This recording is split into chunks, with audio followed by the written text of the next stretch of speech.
जिसे शायद ने बेहद खूब के है कि जिंदगी चाहे कितनी भी जुल्म करती रहे ਜਿਉਣ ਦਾ ਮਕਸਦ ਨਹੀਂ ਭੁੱਲੀਦਾ ਹੀਰਿਆਂ ਦੀ ਤਲਾਸ਼ ਵਿੱਚ ਨਿਕਲੇ ਹੋਈਏ ਤਾਂ ਮੋਤੀਆਂ ਤੇ ਨਹੀਂ ਡੁੱਲੀਦਾ ਜੀ ਹਾਂ ਮੈਂ ਹਾਂ ਬਲਵਿੰਦਰ ਸਿੰਘ ਵਰਮਾਨੀ ਤੁਸੀਂ ਵੇਖ ਲਓ ਮੇਰਾ ਖਾਸ ਪ੍ਰੋਗਰਾਮ ਨਜ਼ਰੀਆ 34 ਸਾਲਾਂ ਦੇ ਬਾਲੀਵੁੱਡ ਦੇ ਸੁਪਰਸਟਾਰ ਸੁਸ਼ਾਂਤ ਸਿੰਘ ਰਾਜਪੂਤ ਆਤਮ ਹੱਤਿਆ ਕਰ ਲੈਂਦੇ ਨੇ ਤਾਂ ਹਰ ਭਾਰਤੀ ਦੰਗ ਰਹਿ ਜਾਂਦਾ ਹੈ ਮਸ਼ਹੂਰ ਟਿਕਟੌਕ ਸਟਾਰ ਸੀਆ ਕੱਕੜ ਵੱਲੋਂ ਖੁਦਕੁਸ਼ੀ ਕੀਤੀ ਗਈ ਸਿਰਫ 16 ਸਾਲ ਦੀ ਉਮਰ ਵਿੱਚ ਸੀਆ ਨੇ ਆਪਣੀ ਜ਼ਿੰਦਗੀ ਦਾ ਅੰਤ ਪੱਖੇ ਨਾਲ ਲਟਕ ਕੇ ਕਰ ਲਿਆ ਸੀਆ ਕੱਕੜ ਟਿਕਟੌਕ ਤੇ ਬਹੁਤ ਮਸ਼ਹੂਰ ਸੀ ਅਤੇ ਫਿਰ ਲੱਖਾਂ ਫਾਲੋਅਰ ਸਨ ਲੋਕਾਂ ਨੂੰ ਆਪਣੀ ਵੀਡੀਓ ਰਾਹੀਂ ਹਸਾਉਣ ਵਾਲੇ 24 ਸਾਲਾਂ ਦੇ ਮਸ਼ਹੂਰ ਟਿਕਟੌਕ ਸਟਾਰ ਖੁਸ਼ ਰੰਧਾਵਾ ਨੇ ਵੀ ਆਤਮ ਹੱਤਿਆ ਕੀਤੀ ਅਤੇ ਆਪਣੇ ਲੱਖਾਂ ਫਾਲੋਅਰਸ ਨੂੰ ਜ਼ੋਰਦਾਰ ਝਟਕਾ ਦਿੱਤਾ ਇੱਕ ਅੰਦਾਜ਼ੇ ਮੁਤਾਬਕ ਵਿਸ਼ਵ ਭਰ ਵਿੱਚ ਹਰ ਸਾਲ ਤਕਰੀਬਨ 8 ਲੱਖ ਲੋਕ ਆਤਮ ਹੱਤਿਆ ਕਰ ਲੈਂਦੇ ਨੇ ਅਤੇ ਇਹਨਾਂ ਵਿੱਚੋਂ 1.25 ਲੱਖ ਤੋਂ ਵੱਧ ਦੀ ਗਿਣਤੀ ਜੇਕਰ ਹੁੰਦੀ ਹੈ ਤਾਂ ਉਹ ਹੁੰਦੀ ਹੈ ਭਾਰਤੀਆਂ ਦੀ ਹਰ ਸਾਲ ਅਨੇਕਾਂ ਕਿਸਾਨ कर्जे के बोझ हेठ या फिर फसलां तबाह हो जाने कारण अपना जीवन खत्म कर लेते हैं बलात्कार या फिर जिस्मानी छेड़छाड़ तो पीड़ित लड़कियां द्वारा आत्महत्या करने के मामलों की गिनती बीते कुछ सालों में भी वधी है कोई भी व्यक्ति किसी मामूली कारण आत्महत्या नहीं करता किसी मामूली गल कारण आत्महत्या नहीं करता आत्महत्या किसी बड़े कारण या फिर कारणों के समूह का ही सिट्टा होता है आत्महत्यावां का सब तो बड़ा कारण डिप्रेशन या फिर दिमागी तनाव है आधुनिक मुकाबले ਭਰੇ ਸੰਸਾਰ ਵਿੱਚ ਵਪਾਰੀ ਕਾਰੋਬਾਰੀ ਅਧਿਕਾਰੀ ਵਿਦਿਆਰਥੀ ਘਰੇਲੂ ਔਰਤਾਂ ਆਦਿ ਸਾਰੇ ਹੀ ਤਣਾਅ ਦਾ ਸ਼ਿਕਾਰ ਨੇ ਨਿਰਾਸ਼ਾ ਵੀ ਲੋਕਾਂ ਨੂੰ ਆਤਮ ਹੱਤਿਆ ਲਈ ਮਜਬੂਰ ਕਰਦੀ ਹੈ ਨਿਰਾਸ਼ ਵਿਅਕਤੀ ਸਥਿਤੀਆਂ ਨਾਲ ਲੜਨ ਦੀ ਤਾਕਤ ਪਾ ਬੈਠਦਾ ਹੈ ਅਜਿਹੇ ਵਿਅਕਤੀ ਦਾ ਜੀਵਨ ਪ੍ਰਤੀ ਨਜ਼ਰੀਆ ਨਕਾਰਾਤਮਕ ਬਣ ਜਾਂਦਾ ਹੈ ਤੇ ਫਿਰ ਮੌਤ ਉਸ ਨੂੰ ਆਪਣੀਆਂ ਸਾਰੀਆਂ ਸਮੱਸਿਆਵਾਂ ਦਾ ਹੱਲ ਲੱਗਦੀ ਹੈ ਇਹ ਲੋਕ ਜ਼ਿਆਦਾਤਰ ਆਪਣੇ ਆਪ ਵਿੱਚ ਹੀ ਮਸਤ ਰਹਿੰਦੇ ਨੇ ਅਤੇ ਫਿਰ ਦੂਜਿਆਂ ਨੂੰ ਆਪਣੇ ਦਿਲ ਦੀ ਗੱਲ ਨਹੀਂ ਦੱਸਦੇ ਨਸ਼ੀਲੇ ਪਦਾਰਥ ਅਨੇਕਾਂ ਨੌਜਵਾਨਾਂ ਨੂੰ ਆਤਮ ਹੱਤਿਆਵਾਂ ਕਰਨ ਤੇ ਮਜਬੂਰ ਕਰ ਦਿੰਦੇ ਨੇ ਨਸ਼ਾ ਵਿੱਚ ਸਭ ਕੁਝ ਗਵਾ ਕੇ ਵਿਅਕਤੀ ਦੇ ਪੱਲੇ ਪਛਤਾਵੇ ਤੋਂ ਬਿਨਾਂ ਕੁਝ ਨਹੀਂ ਰਹਿੰਦਾ ਅਤੇ ਫਿਰ ਵਿਅਕਤੀ ਆਪਣੇ ਆਪ ਨੂੰ ਸਮਾਜ ਦਾ ਸਾਹਮਣਾ ਕਰਨ ਦੇ ਕਾਬਿਲ ਹੀ ਨਹੀਂ ਸਮਝਦਾ ਅਨੇਕਾਂ ਵਿਦਿਆਰਥੀ ਸਿਰਫ ਇਸ ਲਈ ਆਤਮ ਹੱਤਿਆ ਕਰ ਲੈਂਦੇ ਨੇ ਕਿਉਂਕਿ ਉਹ ਇਮਤਿਹਾਨਾਂ ਵਿੱਚ ਆਪਣੀ ਉਮੀਦ ਅਨੁਸਾਰ ਅੰਕ ਪ੍ਰਾਪਤ ਨਹੀਂ ਕਰ ਪਾਉਂਦੇ ਅਤੇ ਫਿਰ ਉਹਨਾਂ ਦੇ ਸਹਿਪਾਠੀ ਉਹਨਾਂ ਤੋਂ ਜ਼ਿਆਦਾ ਅੰਕ ਪ੍ਰਾਪਤ ਕਰ ਲਿਆ ਗਿਆ ਹੁੰਦਾ ਵੇਖਣ ਵਿੱਚ ਇਹ ਵੀ ਆਉਂਦਾ ਹੈ कि कई बार कुछ लोग अपने मित्रों या फिर घर वालों को अपनी मंगा मनवाने लिए आत्महत्या का नाटक जरूर करते हैं पर फौरी सहायता ना मिलन या फिर दवाई आदि मिकदार लोड़ तो वध हो जाने कारण अपनी जान गवा बैठते हैं पुराने और फिर लंबी बीमारी तो पीड़ित कई रोगी मौत की कामना करते हैं कई बार मौत को गले लगा बैठते हैं कई बेरोजगार नौजवान नौकरी ना मिलन या फिर अचानक नौकरी खोए जाने कारण आत्महत्या करते हैं क्योंकि उन्होंने लगता है कि वह अपने परिवार के बोझ बन गए हैं अनेका व्यक्ति आत्महत्या किसी प्रकार की तकलीफ या फिर दुख कारण नहीं करते सगों इसलिए भी करते हैं क्योंकि उन्होंने लगता है कि उन्होंने जिंदा रहने का कोई कारण ही नहीं बचा जिंदगी बहुत कीमती है इसको अजाई नहीं गवाना चाहिए जी हाँ आत्महत्या करने वाला व्यक्ति तब दुनिया तो चला जाता है पर वह अपने परिवारक मैंबरां ते फिर मित्रां नूं अजिहे जख्म दे जाता है जिन्हां नूं भरन ते वरियां बती समा लग जाता है साल लग जाते हैं मृतक के पति पत्नी मापे बच्चियां भरावां आदि नूं अनेकां दुश्वारियां दा सामना करना पैंदा लोकां दा नजरिया अज बदलण दी जरूरत है उन्हां नूं एक अजिही जिंदगी विखाउण दी लोड़ है जिथे अपनापन है प्यार है इज्जत है अते नफरत दूर दूर तक नहीं इस विषय ते अज गल करन लई मेरे नाल मौजूद ने तीन खास मेहमान लॉस एंजलिस तो मेरे नाल जुड़े हुए ने साइकोलॉजिस्ट डॉक्टर दीपेंद्र सिंह जी दिल्ली तो जुड़े हुए ने ऑथर शेरी जी जो कि पब्लिक स्पीकिंग कोच ने इस तो इलावा दिल्ली तो ही लाइफ कोच इशनीत कौर भी साडे नाल जुड़े हुए ने मैं तिन्ना ही मेहमानों का सब तो पहला तां स्वागत करदा क्योंकि अजे एक गंभीर मुद्दे ते तुसी अपने सुझाव अपने जड़ा नजरिया देने लिए मेरे नाल इकट्ठे हुए हो बहुत बहुत शुक्रिया और सब तो पहला सवाल था डॉक्टर दीपेंद्र सिंह जी क्योंकि तुसी साइकोलॉजिस्ट हो तुहाडे तो मैं जरूर जानना चाहांगा सुशांत सिंह राजपूत एक अजिहा बॉलीवुड स्टार जिसने कई हिट फिल्मां दित्तियां लोगों को सिनेमा घर में खूब एंटरटेन किया पर जो एक दिन अचानक उन्होंने मौत की खबर आती है तो यह खबर लोगों को सोचने लिए मजबूर कर देती है जो बॉलीवुड में अपना चंगा भविख पा रहे हैं दसिया तो यह भी जा रहा है कि उन्होंने आत्महत्या की है पर कतल का शक भी जरूर किया जा रहा है पर असं इतने यह गल नहीं करांगे कि कतल सी या फिर आत्महत्या पर असं जानना चाहते हैं कि एक अजिहा व्यक्ति जिस को पैसे की कोई कमी नहीं हर सुख सहूलत मौजूद है पर फिर भी जेकर वो आत्महत्या वर्गा कदम चुकता है तो की कसूर उसका या फिर उसके आस पास रहने वाले लोगों का क्योंकि वो एक इंसान के उपरले अक्स नूं वेखदे ने पर उसके ਦਿਲ ਦੀਆਂ ਗਹਿਰਾਈਆਂ ਨੂੰ ਮਾਪ ਨਹੀਂ ਸਕਦੇ, ਕੀ ਕਹੋ? ਜੀ ਸਭ ਤੋਂ ਪਹਿਲਾਂ ਆਪ ਦਾ ਬਹੁਤ-ਬਹੁਤ ਧੰਨਵਾਦ ਮੈਨੂੰ ਇਸ ਪ੍ਰੋਗਰਾਮ ਵਿੱਚ ਸ਼ਾਮਿਲ ਕਰਨ ਦੇ ਲਈ, ਤੇ ਤੁਹਾਡੇ ਜ਼ਰੀਏ ਮੈਂ ਤੁਹਾਡੇ ਸਾਰੇ ਦਰਸ਼ਕਾਂ ਨੂੰ ਬੁਲਾਇਆ ਕਹਿੰਦਾ ਹਾਂ। ਜੋ ਤੁਸੀਂ ਸਵਾਲ ਕੀਤਾ ਹੈ ਵੈਰੀ ਇੰਪੋਰਟੈਂਟ ਕਿ ਅੰਦਰ ਦੇ ਹਾਲਾਤ ਜ਼ਿੰਮੇਵਾਰ ਹਨ ਸਾਡੀਆਂ ਤਕਲੀਫਾਂ, ਸਾਡੀਆਂ ਸਟਰਗਲ, ਸਾਡੀਆਂ ਸਫਰਿੰਗ ਤੇ ਕਿ ਉਹ ਬਹੁਤ ਹਾਲਾਤ ਹਨ ਜਿਹੜੇ ਕਿ ਸਾਨੂੰ ਮਜਬੂਰ ਕਰਦੇ ਹਨ। ਐਕਸਟਰਨਲ ਫੈਕਟਰਸ ਹਨ ਜਾਂ ਇੰਟਰਨਲ ਫੈਕਟਰਸ ਹਨ। ਆਫ ਕੰਟਰੋਲ ਐਕਸਟਰਨਲ ਹੈ ਕਿ ਲੋਕਾਂ ਦੇ ਕਰਕੇ ਮੈਂ ਪਰੇਸ਼ਾਨ ਹਾਂ, ਮੈਂ ਦੁਖੀ ਹਾਂ ਕਿ ਮੇਰੇ ਆਪਣੇ ਅੰਦਰ ਮੇਰੇ ਵਿਚਾਰ, ਮੇਰੇ ਥਾਟਸ, ਮੇਰੀਆਂ ਫੀਲਿੰਗਸ ਮੈਨੂੰ ਪਰੇਸ਼ਾਨ ਕਰ ਰਹੀਆਂ।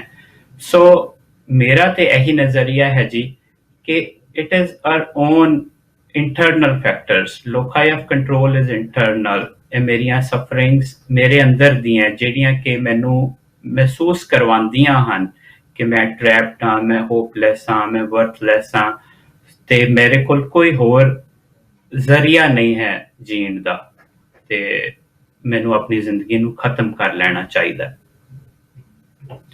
ਚਾਹੇ ਸਾਰਾ ਕੁਝ ਉਹਨਾਂ ਕੋਲ ਹਾਸਿਲ ਸੀ, ਉਹਨਾਂ ਨੂੰ ਕਾਮਯਾਬੀ ਹਾਸਿਲ ਸੀ, ਪਰ ਜਿਹੜੀ ਕਿਤੇ ਉਹਨਾਂ ਨੂੰ ਕਮਜ਼ੋਰੀ ਸੀ, ਮਨ ਦੀ ਸ਼ਾਂਤੀ ਨਹੀਂ ਸੀ ਔਰ ਉਹਨਾਂ ਨੂੰ ਲੱਗਦਾ ਸੀ ਕਿ ਮੈਂ ਤਾਂ ਉਹਨਾਂ ਸਕਸੈਸਫੁਲ ਨਹੀਂ ਹੋ ਸਕਿਆ ਜਿੰਨਾ ਕਿ ਮੈਨੂੰ ਹੋਣਾ ਚਾਹੀਦਾ। ਚਾਹੇ ਕੋਈ ਹੋਮ ਮਿਨਿਸਟਰ ਹੋਏ, ਉਹਨੂੰ ਲੱਗਦਾ ਕਿ ਮੈਨੂੰ ਪ੍ਰਾਈਮ ਮਿਨਿਸਟਰ ਹੋਣਾ ਚਾਹੀਦਾ। ਪ੍ਰਾਈਮ ਮਿਨਿਸਟਰ ਨੂੰ ਲੱਗਦਾ ਕਿ ਮੈਨੂੰ ਤਾਂ ਸਾਰੀ ਦੁਨੀਆ ਦਾ ਤੇ ਸਭ ਤੋਂ ਤਾਕਤਵਰ ਮੁਲਕ ਦਾ ਪ੍ਰੈਜ਼ੀਡੈਂਟ ਹੋਣਾ ਚਾਹੀਦਾ। ਸੋ ਜਿਹੜੀ ਅੰਦਰ ਦੀ ਖੇਡ ਹੈ, ਅੰਦਰ ਦੀ ਐਕਸਟ੍ਰੀਮ ਪ੍ਰੈਸ਼ਰ ਜਿਹੜੇ ਸਾਡੇ ਕੋਲ ਹੈਗੇ ਆ, ਉਹਨਾਂ ਦੇ ਕਰਕੇ we continue to suffer and we choose to suffer. This is what I would say ਕਿ ਇਹ ਸਾਡੀ ਚੋਇਸ ਹੈ ਸਫਰ ਹੋਣਾ, ਤੇ ਉਸ ਕਰਕੇ ਅਸੀਂ ਕਈ ਵਾਰੀ ਐਕਸਟ੍ਰੀਮ ਸਟੈਪ ਤੱਕ ਚਲੇ ਜਾਂਦੇ ਹਾਂ ਤਾਂ ਕਿ ਅਸੀਂ ਸੋਚਦੇ ਹਾਂ ਕਿ ਸਾਡੀ ਜ਼ਿੰਦਗੀ ਦਾ ਕੋਈ ਵਰਥ ਨਹੀਂ ਹੈ, ਕੋਈ ਮਕਸਦ ਨਹੀਂ, ਕੋਈ ਮਨੋਰਥ ਨਹੀਂ ਤੇ ਮੈਨੂੰ ਇਹ ਜ਼ਿੰਦਗੀ ਖਤਮ ਕਰ ਲੈਣੀ ਚਾਹੀਦੀ ਹੈ। ਕੋਈ ਮੈਂ ਇਹੀ ਸਵਾਲ ਕਰਾਂਗਾ ਕਿ ਤੁਸੀਂ ਕੀ ਸੋਚਦੇ ਹੋ ਕਿ ਇੱਕ ਸ਼ਖਸ ਜਿਹੜਾ ਹੁੰਦਾ ਹੈ ਕਿਸ ਹੱਦ ਤੱਕ ਪਹੁੰਚ ਕੇ ਆਤਮਹੱਤਿਆ ਵਰਗਾ ਘਿਨਾਉਣਾ ਕਦਮ ਚੁੱਕਣ ਲਈ ਮਜਬੂਰ ਆਪਣੇ ਆਪ ਨੂੰ ਸਮਝਦਾ ਹੈ? ਸੋ ਐਕਚੁਅਲੀ ਇਹ ਇੱਕ ਪੈਟਰਨ ਹੈ, ਇੱਕ ਬਿਹੇਵੀਅਰ ਹੈ। ਇਹਨੂੰ ਅਸੀਂ ਇਸ ਤਰ੍ਹਾਂ ਕਹਿੰਦੇ ਆ ਕਿ ਜੀ ਡਾਕਟਰ ਸਾਹਿਬ ਮੇਰਾ ਸਵਾਲ ਹੁਣ ਸ਼ੈਰੀ ਜੀ ਤੋਂ ਸੀ, ਇਹ ਸਵਾਲ ਮੇਰਾ ਸ਼ੈਰੀ ਜੀ ਤੋਂ ਸੀ ਕਿ ਸ਼ੈਰੀ ਜੀ ਤੁਸੀਂ ਕੀ ਸੋਚਦੇ ਹੋ ਕਿ ਕਿਸ ਹੱਦ ਤੱਕ ਇੱਕ ਸ਼ਖਸ ਜਿਹਦੇ ਕੋਲ ਅਥਾਹ ਪੈਸਾ ਹੋਵੇ, ਅਥਾਹ ਸੁੱਖ ਸਹੂਲਤਾਂ ਹੋਣ, ਨੌਕਰਾਂ ਚਾਕਰਾਂ ਦੀ ਕੋਈ ਕਮੀ ਨਾ ਹੋਵੇ, ਹਰ ਮਹਿੰਗੀ ਆਲੀਸ਼ਾਨ ਕਾਰ ਤੁਹਾਡੇ ਘਰ ਦੇ ਸਾਹਮਣੇ ਖੜੀ ਹੋਵੇ, ਗੇਟ ਦੇ ਸਾਹਮਣੇ ਖੜੀ ਹੋਵੇ, ਫਿਰ ਵੀ ਤੁਸੀਂ ਅਜਿਹੇ ਕਿਸ ਮੁਕਾਮ ਤੇ ਪਹੁੰਚ ਕੇ ਆਤਮਹੱਤਿਆ ਵਰਗਾ ਘਿਨਾਉਣਾ ਕਦਮ ਚੁੱਕਣ ਲਈ ਮਜਬੂਰ ਹੋ ਜਾਂਦੇ ਹੋ? ਸ਼ੈਰੀ ਜੀ। ਐਕਚੁਅਲੀ ਬਹੁਤ ਜ਼ਿਆਦਾ ਅਵੇਅਰਨੈਸ ਹਰ ਚੀਜ਼ ਦੀ ਫੈਲ ਰਹੀ ਹੈ ਅੱਜ ਦੀ ਡੇਟ ਵਿੱਚ, ਬਟ ਇਹ ਜਿਹੜਾ ਏਰੀਆ ਹੈਗਾ ਮੈਂਟਲ ਇਲਨੈਸ, ਇਸ ਦੇ ਬਾਰੇ ਅਵੇਅਰਨੈਸ ਘੱਟ ਹੋਣ ਕਰਕੇ ਇਹ ਸਾਰੀ ਪ੍ਰੋਬਲਮਸ ਕ੍ਰੀਏਟ ਹੋ ਰਹੀਆਂ ਨੇ। ਐਂਡ ਮੋਸਟ ਇੰਪੋਰਟੈਂਟਲੀ ਤੁਸੀਂ ਨੋਟਿਸ ਕਰੋਗੇ ਕਿ ਖਾਸ ਕਰਕੇ ਲੋਕ ਜਿਹੜੇ ਕਿ ਇੰਟ੍ਰਿੰਸਿਕ ਮੋਟੀਵੇਸ਼ਨ ਦਾ ਸ਼ਿਕਾਰ ਹੁੰਦੇ ਨੇ, ਇੱਕ ਹੁੰਦਾ ਐਕਸਟ੍ਰਿੰਸਿਕ ਮੋਟੀਵੇਸ਼ਨ, ਇੱਕ ਹੁੰਦਾ ਇੰਟ੍ਰਿੰਸਿਕ ਮੋਟੀਵੇਸ਼ਨ। ਜਿਨ੍ਹਾਂ ਦਾ ਆਪਣਾ ਇੰਟ੍ਰਿੰਸਿਕ ਮੋਟੀਵੇਸ਼ਨ ਘੱਟ ਹੁੰਦਾ, ਜਿਹਨੂੰ ਅਸੀਂ ਸੈਲਫ ਮੋਟੀਵੇਸ਼ਨ ਦੇ ਨਾਮ ਤੋਂ ਵੀ ਕਨੈਕਟਡ ਹੈਗੇ ਆ, ਜਿੱਥੇ ਉਹਦਾ ਲੈਵਲ ਘੱਟ ਹੁੰਦਾ ਹੈਗਾ, ਉਸ ਦਾ ਕਾਰਨ ਬਣਦਾ ਹੈਗਾ ਡਿਪਰੈਸ਼ਨ ਐਂਡ ਐਂਗਜ਼ਾਇਟੀ, ਔਰ ਫਿਰ ਉਹ ਡਿਪਰੈਸ਼ਨ ਐਂਡ ਐਂਗਜ਼ਾਇਟੀ ਕਨਵਰਟ ਹੁੰਦਾ ਹੈ ਸਾਡੀ ਮਾਈਂਡ ਦੀ ਪੈਸਿਮਿਜ਼ਮ ਨਾਲ, ਔਰ ਉਸ ਤੋਂ ਬਾਅਦ ਫਿਰ ਹੌਲੇ ਹੌਲੇ ਕਰਕੇ ਉਹ ਅੰਦਰੋਂ ਖਾਂਦਾ ਚਲਾ ਜਾਂਦਾ ਹੈ ਬੰਦੇ ਨੂੰ। ਇਸ ਦਾ ਬੰਦੇ ਦੇ ਫਾਈਨੈਂਸ਼ੀਅਲ ਸਟੇਟਸ ਦੇ ਨਾਲ ਜਾਂ ਕੋਈ ਬਹੁਤ ਵੱਡਾ ਬੰਗਲੋ ਦੇ ਨਾਲ ਜਾਂ ਗੱਡੀ ਦੇ ਨਾਲ ਕੋਈ ਲੈਣਾ ਦੇਣਾ ਨਹੀਂ ਹੈਗਾ। ਇਹਦਾ ਲੈਣਾ ਦੇਣਾ ਸਿੱਧਾ ਹੈਗਾ ਤੁਹਾਡੇ ਬ੍ਰੇਨ ਦੇ ਨਾਲ, ਤੁਹਾਡੀ ਆਪਣੀ ਪਰਸਨੈਲਿਟੀ ਦੇ ਨਾਲ। ਸੋ ਸਭ ਤੋਂ ਜ਼ਿਆਦਾ ਬੰਦੇ ਨੂੰ ਇਹ ਧਿਆਨ ਰੱਖਣਾ ਜ਼ਰੂਰੀ ਹੈ ਕਿ ਅਗਰ ਉਹਨੂੰ ਇਸ ਤਰੀਕੇ ਦੀ ਕੋਈ ਪ੍ਰੋਬਲਮ ਫੀਲ ਹੋ ਰਹੀ ਹੈ ਬਾय एनी चांस, इमीडिएटली किसी मेडिकल प्रैक्टिशनर ਨੂੰ ਕੰਸਲਟ ਕਰੇ ਜਾਂ ਫਿਰ ਆਪਣੇ ਫੈਮਿਲੀ ਮੈਂਬਰ ਵਿੱਚ ਕਿਸੇ ਨਾਲ ਡਿਸਕਸ਼ਨ ਕਰੇ ਜਾਂ ਆਪਣੇ ਕਿਸੇ ਕਲੋਜ਼ ਫਰੈਂਡ ਨਾਲ ਜ਼ਰੂਰ ਇੱਕ ਬੰਦੇ ਨੂੰ ਡਿਸਕਸ ਕਰੇ। ਇਹ ਸਭ ਤੋਂ ਪਹਿਲਾ ਕਦਮ ਜ਼ਰੂਰ ਚੁੱਕਣਾ ਚਾਹੀਦਾ ਬੰਦੇ ਨੂੰ। ਔਰ ਸੈਕੰਡਲੀ ਅਗਰ ਹੋ ਸਕੇ ਤੇ ਕੁਝ ਚੀਜ਼ਾਂ ਬੇਸਿਕਸ ਫੋਲੋ ਕਰ ਲੇ। ਸਭ ਤੋਂ ਪਹਿਲਾਂ ਫਿਟਨੈਸ ਬਹੁਤ ਜ਼ਰੂਰੀ ਹੈ।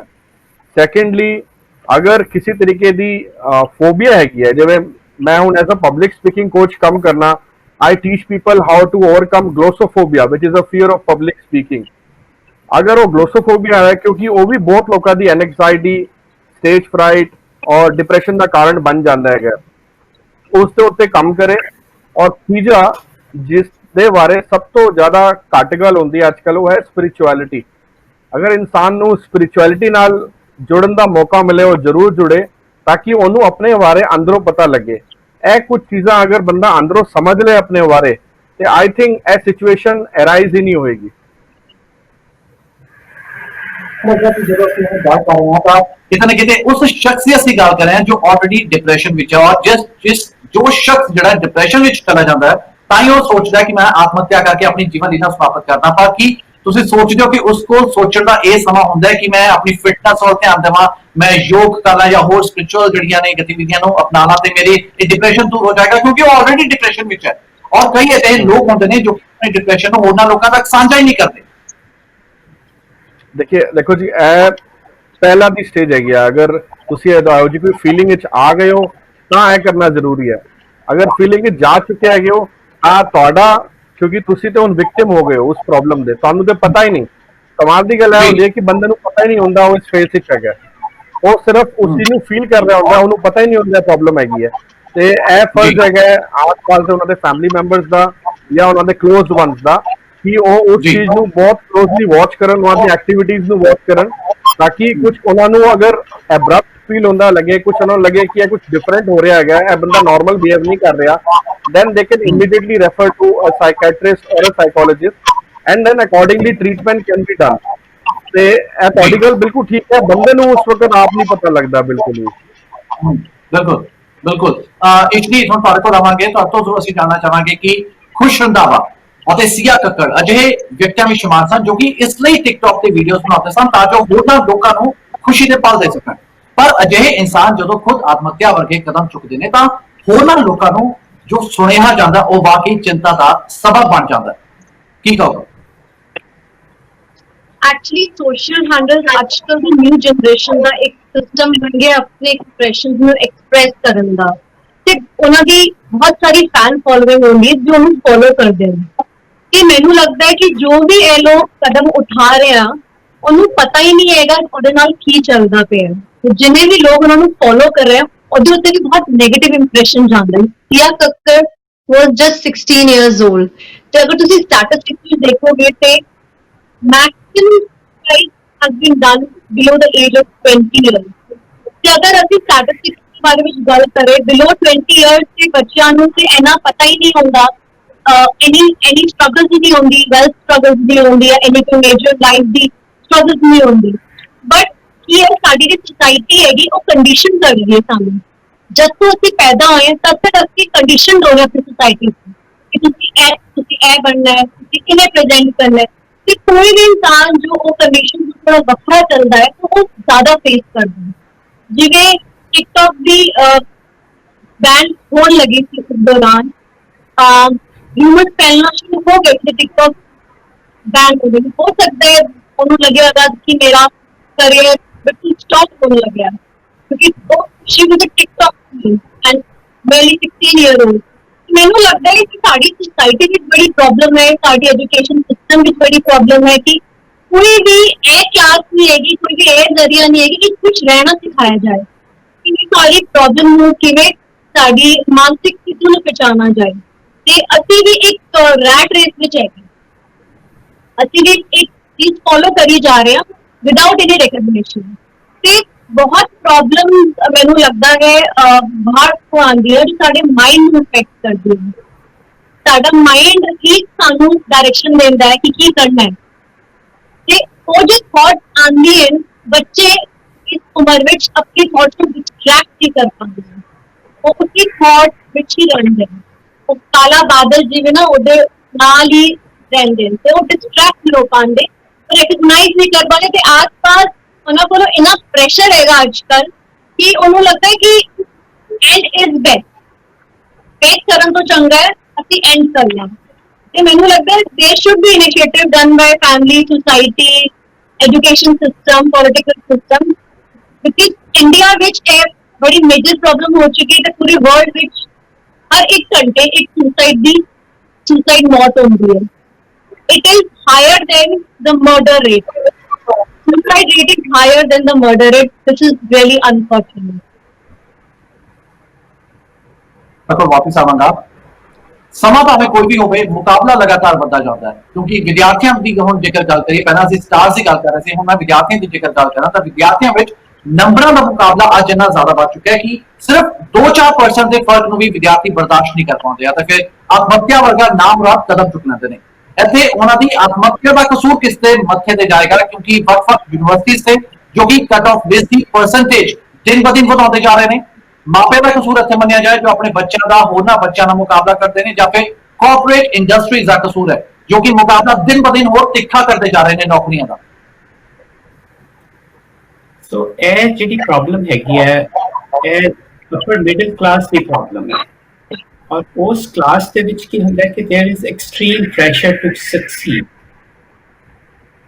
ਬਹੁਤ ਪ੍ਰੈਸ਼ਰ ਪਾਇਆ ਜਾਂਦਾ ਬੱਚਿਆਂ ਤੇ ਕਿ ਉਹ ਸਕਸੀਡ ਕਰਨ, ਔਰ it's not about the kids. ਉਹਨਾਂ ਦੇ ਪੇਰੈਂਟਸ ਉਹਨਾਂ ਦੇ ਥਰੂ ਆਪਣੀ ਵਾਰ ਲੜ ਰਹੇ ਹੁੰਦੇ ਆ ਕਿ ਮੈਂ ਆਪਣੇ ਆਪ ਨੂੰ ਪ੍ਰੈਜ਼ੈਂਟ ਕਰਾਂ ਕਿ ਮੇਰੇ ਬੱਚੇ ਕਿਉਂਕਿ they are going to medical school ਔਰ ਇੰਜੀਨੀਅਰਿੰਗ ਸਕੂਲ ਔਰ ਜਾਂ ਕੁਛ ਹੋਰ IAS ਦੇ ਵਿੱਚ ਜਾ ਰਹੇ ਹੈ। ਸੋ ਮੈਨੂੰ ਮੇਰਾ ਸੋਸਾਇਟੀ ਦੇ ਵਿੱਚ ਜਗ੍ਹਾ ਜਿਹੜੀ ਹੈਗੀ ਹੈ ਉਹ ਜ਼ਿਆਦਾ I be more important and popular. So ਬੱਚਿਆਂ ਦੇ ਥਰੂ ਪ੍ਰੋਕਸੀ ਵਾਰ ਚੱਲ ਰਹੀ ਹੁੰਦੀ ਹੈ। ਸੋ ਇਹ ਜਿਹੜੀ ਫੈਮਿਲੀ ਫੈਕਟਰਸ ਹੈਗੇ that plays a major role। और of course ਜਿਹੜਾ ਇੰਡੀਆ ਹੈਗਾ ਉਹਦੇ ਵਿੱਚ 17.5% of total population of the world ਉੱਥੇ ਰਹਿ ਰਹੀ ਹੈ, ਔਰ land is 2.5%। ਸੋ ਉੱਥੇ 130 ਕਰੋੜ ਲੋਕਾਂ ਦੇ ਵਿੱਚ ਸਕਸੈਸਫੁਲ ਹੋਣਾ ਆਪਣੇ ਆਪ ਵਿੱਚ ਇੱਕ ਬਹੁਤ ਵੱਡਾ ਕੰਮ ਹੈ। ਸੋ ਅਸੀਂ ਸਾਰੇ ਸਕਸੈਸਫੁਲ ਹੋਣਾ ਚਾਹੁੰਦੇ ਹਾਂ। ਸੋ ਇੰਨਾ ਜ਼ਿਆਦਾ ਪ੍ਰੈਸ਼ਰ ਬਿਕਾਜ਼ ਆਫ ਪੋਪੂਲੇਸ਼ਨ, ਔਰ ਉੱਥੇ ਜਿਹੜੇ ਬਾਇਸਸ ਹੈਗੇ ਆ ਜਿਹੜੀ ਕਿ ਸਾਡੀ ਸੋਸਾਇਟੀ ਹੈ ਇੰਡੀਆ ਦੇ ਵਿੱਚ, ਉਹ ਡਿਵਾਈਡਡ ਸੋਸਾਇਟੀ ਹੈ। ਬਾਇਸਸ ਹੈਗੇ ਆ, ਕਾਸਟ, ਰਿਲੀਜਨ, ਇਹ ਉਹਨਾਂ ਨੂੰ ਡਿਵਾਈਡ ਕਰਦਾ ਤੇ ਉਹਨਾਂ ਕੋਲ ਅਪੋਰਚੁਨਿਟੀਜ਼ ਬਹੁਤ ਥੋੜੀਆਂ ਰਹਿ ਜਾਂਦੀਆਂ ਟੂ ਸਕਸੀਡ। ਤੇ ਹਾਰਨਾ ਕੋਈ ਵੀ ਨਹੀਂ ਚਾਹੁੰਦਾ। तो ਜਦੋਂ ਸਾਨੂੰ ਲੱਗਦਾ ਹੈ ਕਿ we are not able to handle the failures well, then we prefer to die, we prefer to kill ourselves। ਸੋ ਜਿਹੜੀ ਕਾਰਪੋਰੇਟ ਇੰਡਸਟਰੀ ਹੈ ਉਹਨਾਂ ਨੂੰ ਤਾਂ ਉਹ ਹਮੇਸ਼ਾ ਹੀ ਚਾਹਣਗੇ ਕਿ ਉਹਨਾਂ ਦੇ ਕੋਲ ਕ੍ਰੀਮ ਆਏ, there is no doubt about it। ਕਿ ਚਾਹਣਗੇ ਕਿ ਸਾਡਾ ਤਾਂ ਉਹ ਮੈਂਟੈਲਿਟੀ ਵਾਲੇ ਲੋਕ ਚਾਹੀਦੇ ਜਿਹੜਾ ਸਾਡੇ ਲਈ ਕੰਮ ਕਰਨ ਤੇ ਸਾਡੇ ਲਈ ਪੈਸੇ ਬਣਾਉਣ। ਉਹ ਕਿਸ ਤਰ੍ਹਾਂ ਦੇ ਹਾਲਾਤ ਵਿੱਚ ਰਹਿ ਰਹੇ ਹੈ, ਉਹ ਕੀ ਕਰ ਰਹੇ ਹੈ, they are less concerned about it। तो ਇਸ ਕਰਕੇ ਬੱਚੇ ਵੀ ਸੋਚਦੇ ਆ ਕਿ ਜੇ ਅਸੀਂ ਸਕਸੈਸਫੁਲ ਨਹੀਂ ਹੈਗੇ ਤੇ they are not being taught how to handle failure, so let me kill myself। तो ਉਹ ਸਾਰਾ ਠੀਕ ਹੈ। ਇਸ਼ਨੀ ਤੁਹਾਡੇ ਕੋਲ ਇੱਥੇ ਮੈਂ ਆਵਾਂਗਾ ਦੁਬਾਰਾ, ਕਿਉਂਕਿ ਤੁਸੀਂ ਦਿੱਲੀ ਯੂਨੀਵਰਸਿਟੀ ਵਿੱਚ ਐਜ਼ ਅ ਕਾਉਂਸਲਰ ਵੀ ਰਹੇ ਹੋ। ਤੁਸੀਂ ਕੀ ਦੇਖਦੇ ਹੋ ਵਿਦਿਆਰਥੀਆਂ ਦੀ ਜੇਕਰ ਮਾਨਸਿਕ ਸੰਤੁਲਨ ਦੀ ਅਸੀਂ ਗੱਲ ਕਰੀਏ ਤਾਂ ਕਿਸ ਦਾ ਕਸੂਰ ਮੰਨੋਗੇ ਇੱਥੇ, ਮਾਪਿਆਂ ਦਾ, ਕਾਰਪੋਰੇਟ ਇੰਡਸਟਰੀ ਦਾ, ਜਾਂ ਫਿਰ ਯੂਨੀਵਰਸਿਟੀ ਦਾ ਜੋ ਕਿ ਹਰ ਦਮ ਜਿਹੜੀ ਹੈ ਕੱਟ ਆਫ ਲਿਸਟ ਨੂੰ ਵਧਾਉਂਦੇ ਜਾ ਰਹੇ ਨੇ? देखो यूनिवर्सिटी कट ऑफ लिस्ट नहीं वधा रही, ਉਹਦਾ ਇੱਕ ਸਿਸਟਮ ਹੁੰਦਾ ਹੈ ਜਦ ਮੇਜਰ ਪਰਸੈਂਟੇਜ ਆਉਂਦੀ ਹੈ ਉਹਦੇ ਥਰੂ ਉਹ ਨਿਕਾਲਦੇ ਹਨ। ਬਟ ਹਾਂ ਮੈਂ ਇਹ ਜ਼ਰੂਰ ਮੰਨਦੀ ਹਾਂ that 50% our education system, 50% ਸਾਡੇ ਟੀਚਰਸ, ਸਾਡਾ ਇਨਵਾਇਰਨਮੈਂਟ, ਸਾਡੇ ਪੇਰੈਂਟਸ, ਸਾਡੇ ਫਰੈਂਡਸ ਤੇ ਬਹੁਤ ਵੱਡਾ ਰੋਲ ਪਲੇ ਕਰਦੇ ਹਨ ਬੱਚੇ ਦੀ ਅਪਬ੍ਰਿੰਗਿੰਗ ਤੇ ਕਿਉਂਕਿ ਕਹਾ ਜਾਂਦਾ ਹੈ ਕਿ ਜਦੋਂ ਅਸੀਂ ਆਪਣੇ ਬੱਚਿਆਂ ਨੂੰ ਬੋਲਦੇ ਹਾਂ ਕਿ ਤੂੰ ਇਹ ਨਹੀਂ ਕਰੇਗਾ ਤਾਂ ਤੇਰੇ ਨਾਲ ਇਹ ਨਹੀਂ ਹੋਏਗਾ, ਤੇ ਉਹ ਗੱਲਾਂ ਉਹਦੇ ਸਬਕੌਂਸ਼ੀਅਸ ਵਿੱਚ ਚਲੀ ਜਾਂਦੀਆਂ ਕਿਤੇ ਉਹ ਰੈਵਰਬਰੇਟ ਹੁੰਦੀ ਉਹਦੇ ਮਾਈਂਡ ਵਿੱਚ ਕਿ ਉਹਦੇ ਮਾਈਂਡ ਵਿੱਚ ਉਹ ਗੱਲਾਂ ਆਉਂਦੀ ਰਹਿੰਦੀ ਕਿ ਮੈਂ ਅਗਰ ਹੁਣ ਮੇਰੇ ਮਾਰਕਸ ਨਹੀਂ ਆਉਣ ਮੈਂ ਇਹ ਨਹੀਂ ਬਣ ਸਕਦਾ।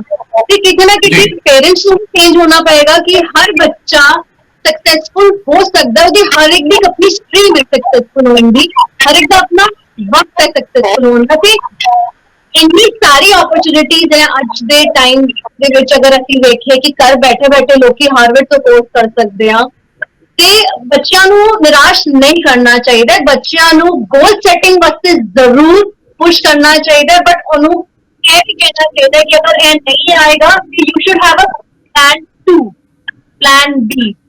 ਤੇ ਬਿਕਾਜ਼ ਹਰ ਬੱਚਾ 98-99% ਨਹੀਂ ਲਾ ਸਕਦਾ ਤੇ ਜ਼ਰੂਰੀ ਨਹੀਂ ਹੈ। ਬਲਿੰਦਰ ਮੈਂ ਇੱਕ ਐਗਜ਼ਾਮਪਲ ਦੇਣਾ ਚਾਹੂੰਗੀ।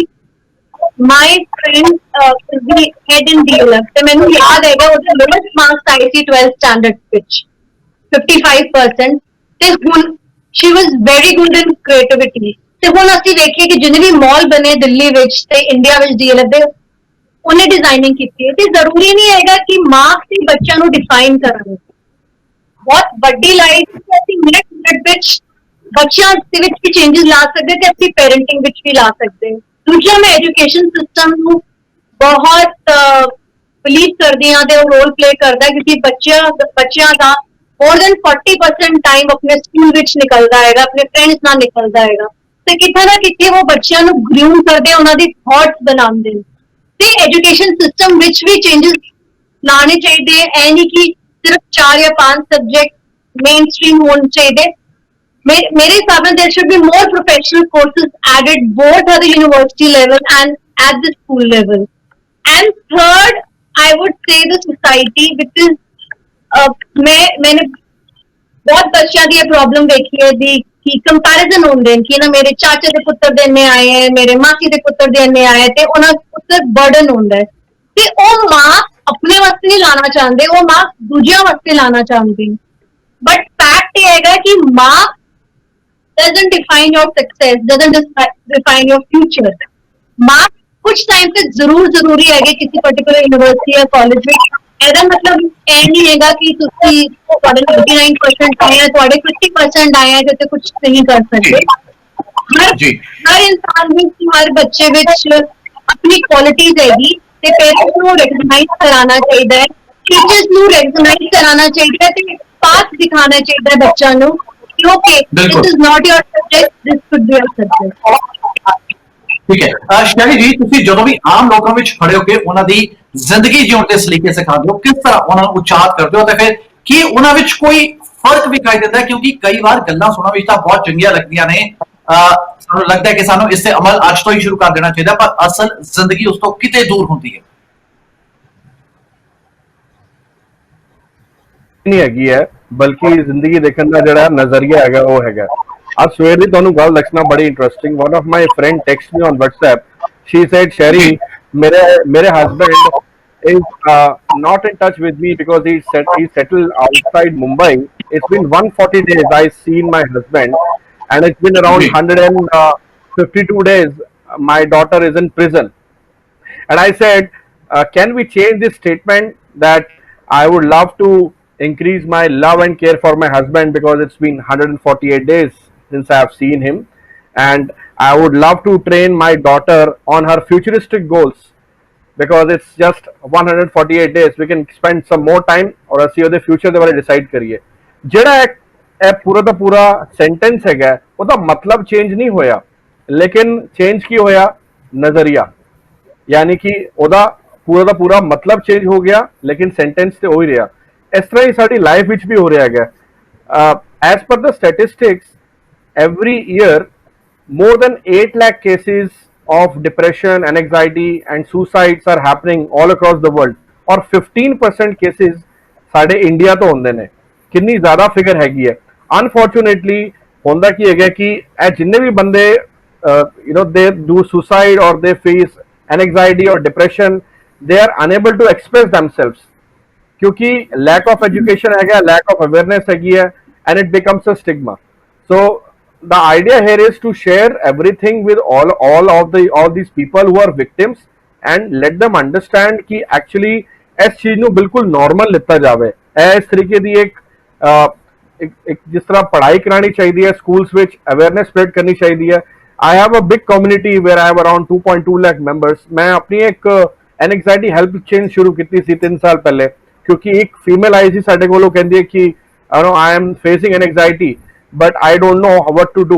ਉਹਨੂੰ ਇਹ ਸਮਝ ਆ ਗਿਆ ਕਿ ਮੈਨੂੰ ਅਗਰ ਬਾਰ-ਬਾਰ ਹਾਰਟ ਬੀਟ ਫਾਸਟ ਹੋ ਰਹੀ ਹੈ ਜਾਂ ਮੈਂ ਬਾਰ-ਬਾਰ ਪੈਨਿਕ ਕਰ ਰਿਹਾ ਤੇ ਮੈਨੂੰ ਬਹੁਤ ਜ਼ਿਆਦਾ ਸਵੈਟਿੰਗ ਆਉਂਦੀ ਹੈਗੀ ਹੈ, ਉਹਦੇ ਜਿਹੜੇ ਸਿੰਪਟਮਸ ਹੈਗੇ ਸੀ she understood that this is something to related to ਐਨਐਗਜ਼ਾਈਟੀ।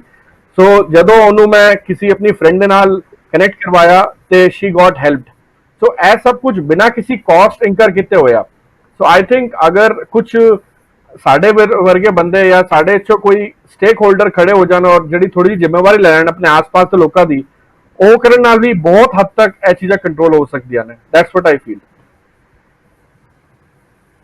ਫਿਰ ਦੁਬਾਰਾ ਤੋਂ ਆਵਾਂਗਾ ਕਿ ਜੋ ਲੋਕ ਚੰਗਾ ਬਿਜ਼ਨਸ ਕਰਨਾ ਚਾਹੁੰਦੇ ਨੇ, ਜਿਸ ਦੇ ਲਈ ਉਹ ਬੈਂਕਾਂ ਤੋਂ ਮੋਟਾ ਲੋਨ ਵੀ ਲੈਂਦੇ ਨੇ, ਇਹਨਾਂ ਵਿੱਚ ਕਿਸਾਨ ਵੀ ਸ਼ਾਮਲ ਨੇ, ਪਰ ਕਈ ਅਜਿਹੇ ਕਾਰਨ ਸਾਹਮਣੇ ਆ ਜਾਂਦੇ ਨੇ ਜਿਸ ਦੇ ਚਲਦਿਆਂ ਜਾਂ ਤਾਂ ਕਿਸਾਨਾਂ ਦੀ ਫਸਲ ਖਰਾਬ ਹੋ ਜਾਂਦੀ ਹੈ, ਵਪਾਰੀ ਦਾ ਬਿਜ਼ਨਸ ਠੱਪ ਹੋ ਕੇ ਰਹਿ ਜਾਂਦਾ, ਤੇ ਫਿਰ ਲੋਨ ਦਾ ਬੋਝ ਜਿਹੜਾ ਹੁੰਦਾ ਉਹ ਨਾ ਸਹਾਰਦਾ ਉਹਨਾਂ ਨੂੰ ਆਪਣੇ ਸਾਹਮਣੇ ਮੌਤ ਦਾ ਰਾਹ ਚੁਣਨ ਤੋਂ ਇਲਾਵਾ ਹੋਰ ਕੋਈ ਰਾਹ ਵਿਖਾਈ ਨਹੀਂ ਦਿੰਦਾ। ਪਰ ਉਹ ਇਹ ਜ਼ਰਾ ਵੀ ਨਹੀਂ ਸੋਚਦੇ ਕਿ ਉਹਨਾਂ ਦੀ ਮੌਤ ਤੋਂ ਬਾਅਦ ਉਹਨਾਂ ਦੇ ਪਰਿਵਾਰ ਦਾ ਕੀ ਹੋਏਗਾ, ਉਹਨਾਂ ਦੇ ਪਰਿਵਾਰਕ ਮੈਂਬਰਾਂ ਦਾ ਕੀ ਬਣੇਗਾ, ਉਹਨਾਂ ਤੇ ਕੀ ਬੀਤੇਗੀ। ਅਜੇ ਵਿੱਚ ਉਸ ਪਰਿਵਾਰ ਦੀ ਮਾਨਸਿਕ ਹਾਲਤ ਬਾਰੇ ਤੁਸੀਂ ਕੁਝ ਦੱਸ ਸਕਦੇ ਹੋ? ਦੇਖੋ, ਮਾਨਸਿਕ ਹਾਲਤ ਜਿੱਥੇ ਤੱਕ ਹੈਗੀ ਹੈ ਕਿ ਸਭ ਤੋਂ ਪਹਿਲਾਂ ਸਵਾਲ ਤੋਂ ਕੀਤਾ ਹੈ ਕਿਉਂਕਿ ਉਹ ਸਾਈਕੋਲੋਜਿਸਟ ਨੇ, ਸੋ ਮੈਂ ਚਾਹਨਾ ਕਿ ਉਹ ਇਸ ਸਵਾਲ ਦਾ ਜਵਾਬ ਦੇਣ। ਜੀ ਡਾਕਟਰ ਸਾਹਿਬ। ਸ਼ੋਰ। हाँ जी, जेडे वो लोग होंगे हैं जेडे कि इंपल्सिव होके और रिस्की एक्टिविटीज करते हैं और सुसाइडल थॉट्स और बिहेवियर्स नाल स्ट्रगल करते हैं, उन्होंने कोल इन्नी इनसाइट नहीं होंगी कि वो अपने बाद विच अपने परिवार बारे वो सोच सकन। सो हरेक सानू सारियां नू ना एक इनसाइट मिली हुई है कि असी कितना दूर तक देख सकते हैं। So they live at that moment and they take the decision using the emotional brain। ਅਸੀਂ ਜਨਰਲੀ ਕਹਿੰਦੇ ਹਾਂ ਕਿ ਦੋ ਤਰ੍ਹਾਂ ਦੇ ਬ੍ਰੇਨ ਹੁੰਦੇ ਹਨ ਸਾਡੇ ਕੋਲ, ਇੱਕ ਇਮੋਸ਼ਨਲ ਬ੍ਰੇਨ, ਇੱਕ ਰੈਸ਼ਨਲ ਬ੍ਰੇਨ। ਰੈਸ਼ਨਲ ਔਰ ਲੌਜੀਕਲ ਬ੍ਰੇਨ ਜਿਹੜਾ ਆ ਉਹ ਇੱਕ ਤਰ੍ਹਾਂ ਦਾ ਰਾਈਡਰ ਹੁੰਦਾ ਹੈ, ਤੇ ਜਿਹੜਾ ਇਮੋਸ਼ਨਲ ਬ੍ਰੇਨ ਹੈ ਉਹ ਕਨਵੇਂਸ ਹੁੰਦੀ ਹੈ, ਇੱਕ ਘੋੜਾ ਹੁੰਦਾ ਹੈ, ਕਾਰ ਹੁੰਦਾ, ਜਿਹੜਾ ਉਹ ਰੈਸ਼ਨਲ ਬ੍ਰੇਨ ਹੁੰਦਾ।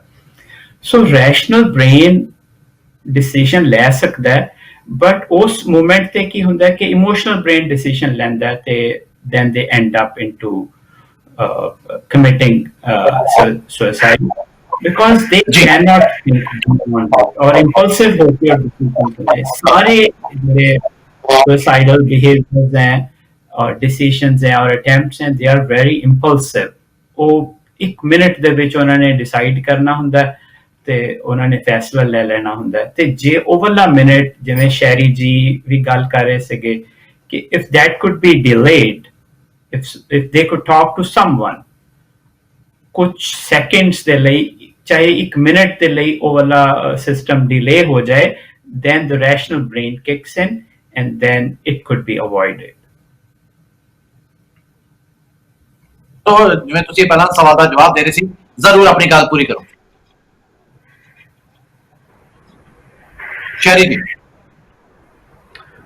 ਮੈਂ ਬੇਸਿਕਲੀ ਇਹੀ ਦੱਸਣਾ ਚਾਹ ਰਿਹਾ ਸੀਗਾ ਕਿ ਆਈ ਥਿੰਕ ਦੋ ਤਿੰਨ ਚੀਜ਼ਾਂ ਹੈਗੀਆਂ ਨੇ ਜਿਹੜੀ ਕਿ ਬਹੁਤ ਇੰਪੋਰਟੈਂਟ ਹੈਗੀਆਂ ਨੇ, ਜਿਵੇਂ ਡਾਕਟਰ ਸਾਹਿਬ ਨੇ ਦੱਸਿਆ ਹੋਣੇ ਮਾਈਂਡਸੈਟ ਦੇ ਬਾਰੇ।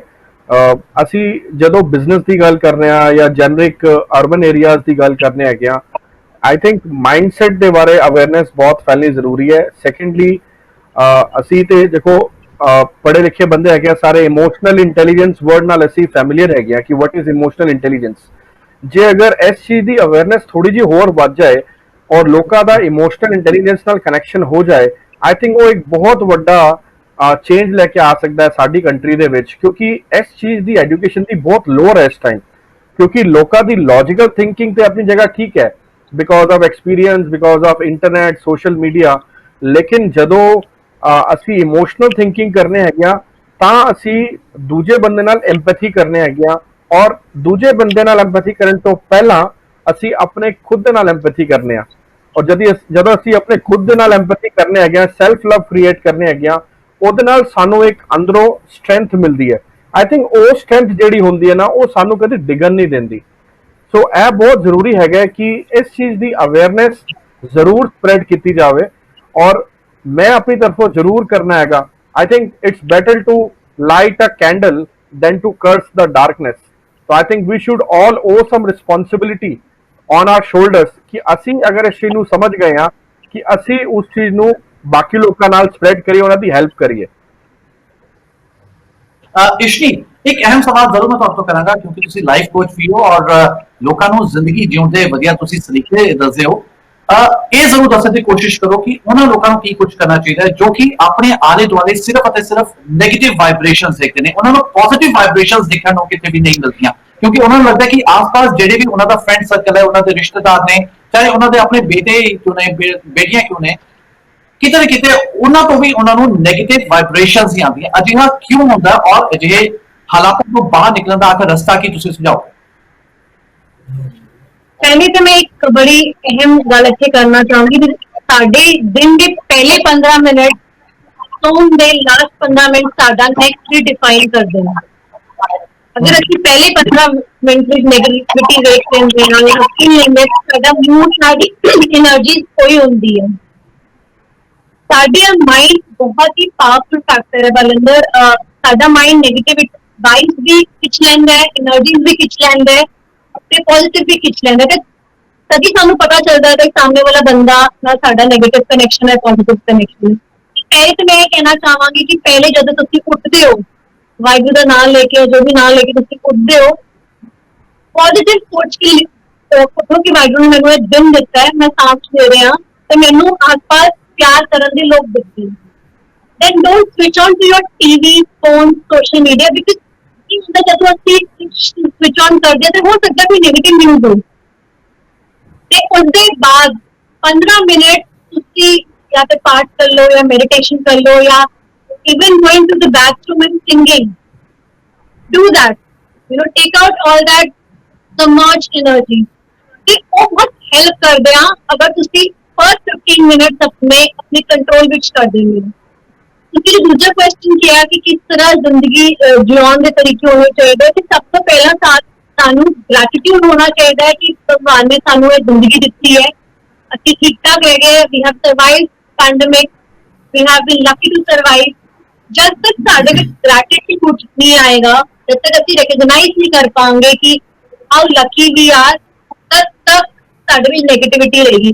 ਦੂਜਾ ਹੈਗਾ ਜਦੋਂ ਵੀ ਤੁਹਾਡੇ ਵਿੱਚ ਨੈਗੇਟਿਵ ਥਾਟ ਆਰ, ਇਹ ਬਹੁਤ ਨੈਚੁਰਲ ਹੈਗਾ, ਤੁਹਾਡੇ ਸਾਡੇ ਸਭ ਦੇ ਵਿੱਚ ਨੈਗੇਟਿਵ ਥਾਟ ਆਉਂਦੇ ਕਦੋਂ ਨਾ ਕਦੀ, ਚਾਹੇ ਉਹ ਬੱਚਿਆਂ ਵਾਸਤੇ ਆਏ, ਚਾਹੇ ਉਹ ਕੰਮ ਕਾਜ ਵਾਸਤੇ ਆਏ, ਤੇ ਇਹ ਆਉਂਦੀ ਹੈ। ਵੀ ਆਰ ਹਿਊਮਨ ਬੀਇੰਗ ਤੇ ਜਦ ਵੀ ਆਏ ਡਿਸਟਰੈਕਟ दैट थॉट, अपनी थॉट को डिस्ट्रैक्ट करके क्रिएट समथिंग पॉजिटिव ਤੇ ਇੱਕ ਪਲੈਸਿਬੋ ਇਫੈਕਟ ਕਿਹਾ ਜਾਂਦਾ ਹੈ ਕਿ ਸਾਡਾ ਮਾਈਂਡ ਬੜਾ ਸਟਰੋਂਗ ਹੈਗਾ, ਅਸੀਂ ਕੁਝ ਵੀ ਪੋਜ਼ਿਟਿਵ ਵਿਜ਼ੂਅਲਾਈਜ਼ ਕਰਾਂਗੇ ਜਾਂ ਸੋਚਾਂਗੇ ਜਾਂ ਗੋਲ ਸੈਟ ਕਰਾਂਗੇ ਉਹ ਹੋਏਗਾ ਸਾਡੇ ਨਾਲ। Visualise a positive future for yourself because change is only thing which is permanent. Change is एक permanent हैगा अगर आज रात तक कल सवेरा आनी। ਤੇ ਸਭ ਤੋਂ ਪਹਿਲਾਂ ਅਸੀਂ ਆਪਣੇ ਆਪ ਨੂੰ ਵੀ ਸੰਭਾਲ ਸਕਦੇ ਹਾਂ ਕਿ ਕੀ ਹੁੰਦਾ ਜਦੋਂ ਵੀ ਕੋਈ ਡਿਪਰੈਸ ਬੱਚਾ ਜਾਂ ਜਦੋਂ ਵੀ ਕੋਈ ਮਾਨਸਿਕ ਤਣਾਅ ਵਾਲਾ ਬੱਚਾ ਕਿਸੇ ਨਾਲ ਗੱਲ ਕਰਦਾ ਹੈ ਤੇ ਪੇਰੈਂਟਸ ਕੀ ਕਹਿੰਦੇ, ਉਹ ਕੋਈ ਗੱਲ ਨਹੀਂ ਪੁੱਤਰਾ, ਸਾਡੇ ਨਾਲ ਵੀ ਹੋ ਰਿਹਾ ਸੀ। ਤਾਂ ਇਹ ਰਿਐਕਸ਼ਨ ਨਹੀਂ ਹੋਣਾ ਚਾਹੀਦਾ। ਅਦਰ ਮੈਂ ਹਮੇਸ਼ਾ ਇਹ ਬਿਲੀਵ ਕਰਦੀ ਹਾਂ ਕਿ ਸਾਡੇ ਅੰਦਰ ਬਹੁਤ એનર્ਜੀਜ਼ ਹੈਗੀਆਂ, ਅਗਰ ਸਾਡੇ ਵਿੱਚ ਨੈਗੇਟਿਵ એનર્ਜੀਜ਼ ਹੈ ਤੇ ਪੋਜ਼ਿਟਿਵ ਵੀ ਹੈਗੀ ਤੇ ਅਸੀਂ ਰਿਕਗਨਾਈਜ਼ ਕਰਨੀ।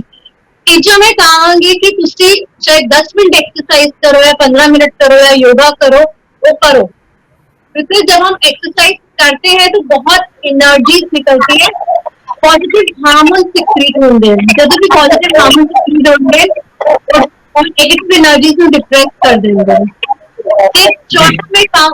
चौथा मैं कहूंगी आजकल सोशल मीडिया, सोशल हैंडल सब तो चंगी चीज है, किसी भी चीज में चंगे हो तो पोस्ट कर देंगे। आजकल बच्चों ਨੂੰ ਨਾ ਰੈਕਗਨੀਸ਼ਨ ਨਹੀਂ ਮਿਲ ਰਹੀ, ਲੜਾਈ ਰੈਕਗਨੀਸ਼ਨ ਦੀ ਹੈਗੀ, ਉਹਦੇ 98 ਆਏ ਮੈਨੂੰ 99 ਲਾਣਾ ਹੈ।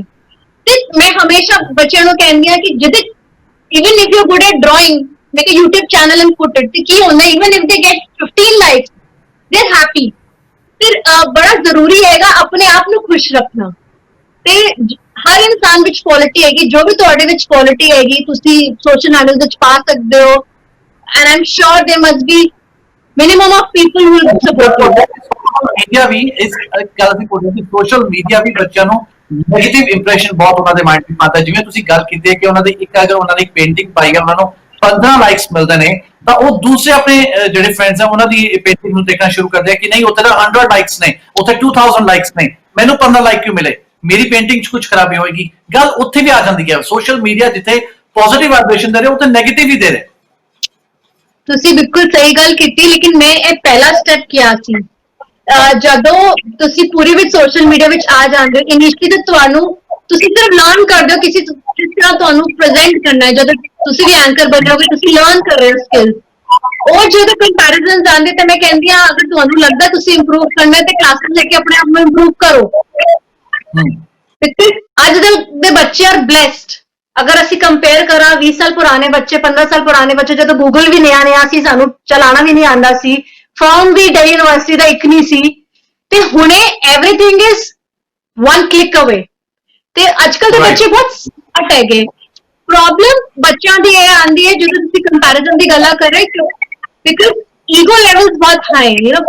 ਬੱਚਿਆਂ ਨੂੰ ਹੈਗਾ ਕਿ ਮੈਂ ਦਿਖਾਵਾਂ, ਉਹਨਾਂ ਕੋਲੋਂ ਰਾਈਟ ਡਾਇਰੈਕਸ਼ਨਸ ਨਹੀਂ ਹੈਗੇ ਦਿਖਾਉਣ ਦੇ। ਅੱਜ ਦੀ ਰੈਟ ਰੇਸ ਵਿੱਚ ਸਭ ਦਿਖਾਣਾ ਚਾਹੁੰਦੇ ਮੈਂ ਕਿੰਨਾ ਚੰਗਾ, ਮੈਂ ਕਿੰਨਾ ਬੜੀਆ।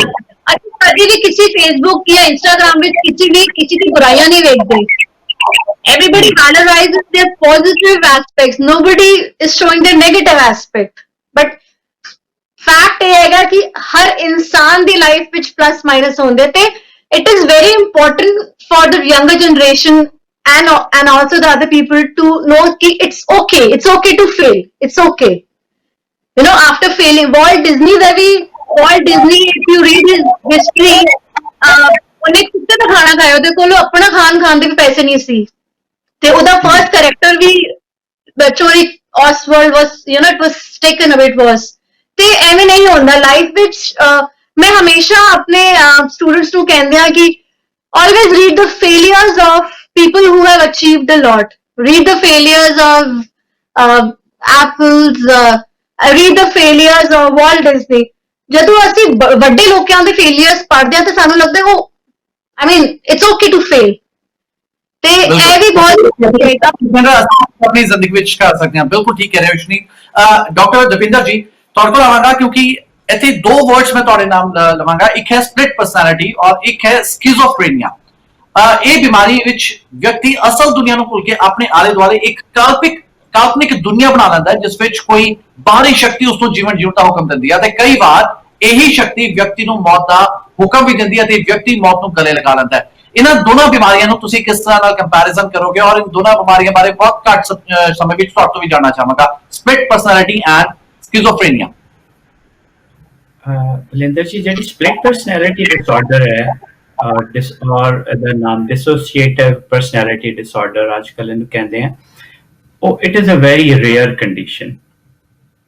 ਔਰ ਜਿਹੜਾ ਸਕਿਜ਼ੋਫਰੇਨੀਆ, ਉਹ it is a very common, it's not very common but it's commoner condition as compared, ਤੇ ਜਿਹਦੇ ਵਿੱਚ ਕਿ ਪੇਸ਼ੈਂਟ ਨੂੰ ਇਹ ਲੱਗਦਾ ਹੈ ਕਿ ਜਿਹੜਾ ਲੋ ਕੰਟਰੋਲ ਹੈ ਉਹ ਐਕਸਟਰਨਲ ਹੈ, ਉਹ ਸਾਈਕੋਟਿਕ, ਉਹਨਾਂ ਨੂੰ ਆਡਿਟਰੀ ਹੈਲੂਸੀਨੇਸ਼ਨਸ ਹੁੰਦੀਆਂ, ਵਿਜ਼ੂਅਲ ਹੈਲੂਸੀਨੇਸ਼ਨਸ ਹੁੰਦੀਆਂ, ਉਹਨਾਂ ਨੂੰ ਕਹਿੰਦੇ ਆ ਕਿ ਸਾਨੂੰ ਉਹ ਵੌਇਸ ਦੱਸ ਰਹੀ ਹੈ ਕਿ ਤੁਸੀਂ ਇਸ ਤਰ੍ਹਾਂ ਕਰੋ ਜਾਂ ਇਸ ਤਰ੍ਹਾਂ ਨਾ ਕਰੋ। So it's a chronic disorder and which needs rigorous treatment. ਉਹਦੀਆਂ medications ਹੈਗੀਆਂ ਔਰ ਉਹਦੀ psychotherapy ਜਿਹੜੀ ਹੈ ਉਹਦੇ ਨਾਲ ਉਹਨੂੰ stabilize ਕੀਤਾ ਜਾ ਸਕਦਾ, but it's not ਕਿ ਉਹਨੂੰ ਅਸੀਂ ਠੀਕ ਕਰ ਸਕਦੇ ਹਾਂ। ਸੋ ਇਸ ਤਰ੍ਹਾਂ ਹੀ ਜਿਹੜੀਆਂ split personality disorders ਹੈ ਉਹ manageable ਹੋ ਸਕਦੀਆਂ to an extent, but it is a very rare condition and ਉਹਦੇ ਜਿਹੜੇ ਰਿਜ਼ਲਟਸ ਹੈਗੇ ਬਹੁਤੇ ਅੱਛੇ ਔਰ ਬਹੁਤੇ ਪੋਜ਼ਿਟਿਵ ਨਹੀਂ ਹੈ। ਬਟ ਸਕਿਜ਼ੋਫਰੇਨੀਆ, ਜਿਹਨੂੰ ਕਿ ਪਹਿਲਾਂ ਅਸੀਂ ਕਹਿੰਦੇ ਸੀਗੇ ਕਿ ਜਿਹਦੇ ਵਿੱਚ ਜਿਹੜੀ ਇੰਟਰਵੈਂਸ਼ਨ ਹੁੰਦੀ ਸੀ ਪਹਿਲਾਂ, ਉਹਨੂੰ ਇਨਸੇਨ ਅਸਾਈਲਮਸ ਦੇ ਵਿੱਚ ਰੱਖਿਆ ਜਾਂਦਾ ਸੀ, ਬਟ ਅੱਜ ਕੱਲ੍ਹ ਉਹ ਸੋਸ਼ਲੀ ਵੀ ਵਿਚਰ ਸਕਦੇ ਹੈ ਔਰ they can have a controlled lifestyle, but it has to be constantly monitored. ਠੀਕ ਹੈ ਸ਼ਰੀ ਜੀ, ਵੇਖਣ ਵਿੱਚ ਆਉਂਦਾ ਕਿ ਜਦ ਵਿਅਕਤੀ ਤਣਾਅ ਜਾਂ ਸਮੱਸਿਆਵਾਂ ਦਾ ਸ਼ਿਕਾਰ ਹੁੰਦਾ ਹੈ ਤਾਂ ਆਪਣੇ ਸਰੀਰ ਦਾ ਧਿਆਨ ਰੱਖਣਾ ਬੰਦ ਕਰ ਦਿੰਦਾ ਹੈ।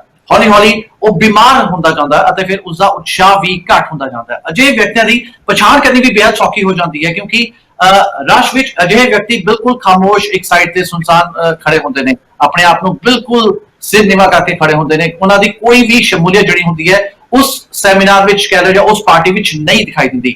ਕਿਉਂਕਿ ਅਜਿਹੇ ਵਿਅਕਤੀਆਂ ਦੀ ਅਸੀਂ ਪਛਾਣ ਤਾਂ ਕਰ ਲੈਂਦੇ ਹਾਂ, ਪਰ ਸ਼ਾਇਦ ਆਮ ਆਦਮੀ ਜ਼ਿੰਦਗੀ ਦੀ ਦੌੜ ਵਿੱਚ ਇੰਨਾ ਮਸ਼ਰੂਫ ਹੋ ਚੁੱਕਾ ਹੈ ਕਿ ਉਸ ਨੂੰ ਅਜਿਹੇ ਵਿਅਕਤੀ ਨਜ਼ਰ ਹੀ ਨਹੀਂ ਆਉਂਦੇ, ਜਾਂ ਫਿਰ ਇਹ ਕਹਿ ਲਓ ਕਿ ਲੋਕ ਅਜਿਹੇ ਬਿਮਾਰ ਲੋਕਾਂ ਨੂੰ ਵੇਖਣਾ ਹੀ ਨਹੀਂ ਚਾਹੁੰਦੇ। ਕੀ ਕਹੋਗੇ?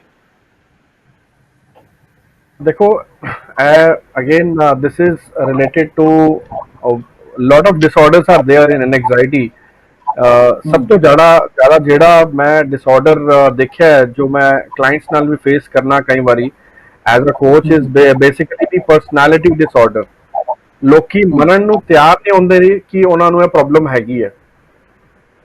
they don't agree to it. For example, I am dealing with one of my clients right now. मैं ਉਹਨਾਂ ਨੂੰ ਦੱਸਣਾ ਹੈਗਾ ਕਿ ਤੁਸੀਂ ਇਹ ਪ੍ਰੋਬਲਮ ਫੇਸ ਕਰ ਰਹੇ ਹੋ, तो they don't agree to it. That's number one. Secondly, ਇਹਦਾ ਉਲਟਾ ਵੀ ਹੁੰਦਾ ਹੈਗਾ, ਉਹ ਕਿਸੇ ਚੀਜ਼ ਵਿੱਚ ਬਹੁਤ ਅੱਛੇ ਹੈਗੇ ਨੇ। ਜਿਵੇਂ ਮੈਂ ਇੱਕ ਕਲਾਇੰਟ ਨਾਲ ਹੁਣੇ ਕੋਚਿੰਗ ਕਰ ਰਿਹਾ ਹੈਗਾ, they are very good in speaking. She is very confident. But अगर मैं उन्होंने फीडबैक देना तो कहते नहीं, मैं अभी थोड़ा सा लैक ऑफ कॉन्फिडेंस कर रही हैगी हाले मैं। मतलब वो उस चीज ਨੂੰ बहुत जल्दी यकीन नहीं करते, उसको ट्रस्ट नहीं करते। एक पर्सनैलिटी डिसऑर्डर आंदा है, और एक्चुअली ਜਦੋਂ ਜ਼ਿਆਦਾ कैरी फॉरवर्ड ਹੁੰਦਾ ਹੈਗਾ ਤੇ ਇਹਦੀ ਕੰਪਲੈਕਸਿਟੀ ਬਹੁਤ ਜ਼ਿਆਦਾ ਇੰਕਰੀਜ਼ ਹੋ ਜਾਂਦੀ ਹੈ, ਜੋ ਆਮ ਤੌਰ ਤੇ ਮੈਂ ਦੇਖਿਆ ਹੈਗਾ। और फिर वो ਕੰਪਲੈਕਸਿਟੀ ਇੰਕਰੀਜ਼ ਹੋਣ ਤੋਂ ਬਾਅਦ ਇਨਸਾਨ ਤੇ ਥੌਟਸ ਵਿੱਚ ਗੁੰਮ ਹੋ ਜਾਂਦਾ ਹੈ, और फिर ਨਤੀਜਾ ਉਹੀ ਹੁੰਦਾ ਜੋ ਤੁਸੀਂ ਦੱਸ ਰਹੇ ਹੋ। ਬੰਦਾ ਇਕੱਲਾ ਹੁੰਦਾ ਹੈ, ਉਹ ਆਪਣੇ ਆਪ ਨਾਲ ਗੱਲਾਂ ਕਰ ਰਿਹਾ ਹੁੰਦਾ ਹੈ, ਉਹਨੂੰ ਕਿਸੇ ਦੀ ਕੋਈ ਖੋਜ ਖਬਰ ਨਹੀਂ ਹੁੰਦੀ। ਸੋ ਬੇਸਿਕਲੀ ਇਹ ਚੈਲੰਜ ਸਭ ਤੋਂ ਜ਼ਿਆਦਾ ਉੱਥੇ ਆਉਂਦਾ ਹੈਗਾ।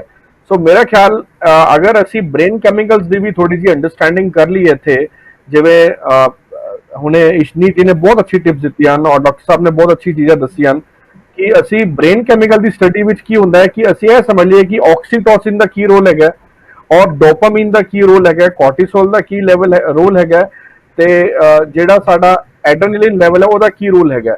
ਅਗਰ ਇਹ ਛੋਟੀ ਛੋਟੀ ਚੀਜ਼ਾਂ ਅਸੀਂ ਸਮਝ ਲਈਏ, ਐਕਚੁਅਲੀ ਜਿਹੜਾ ਸਾਡਾ ਬ੍ਰੇਨ ਸੈੱਲ ਹੁੰਦਾ ਹੈ ਉਹ ਇਹ ਕੈਮੀਕਲ ਇੰਬੈਲੈਂਸ ਨਾਲ ਚੱਲਦਾ ਹੈਗਾ।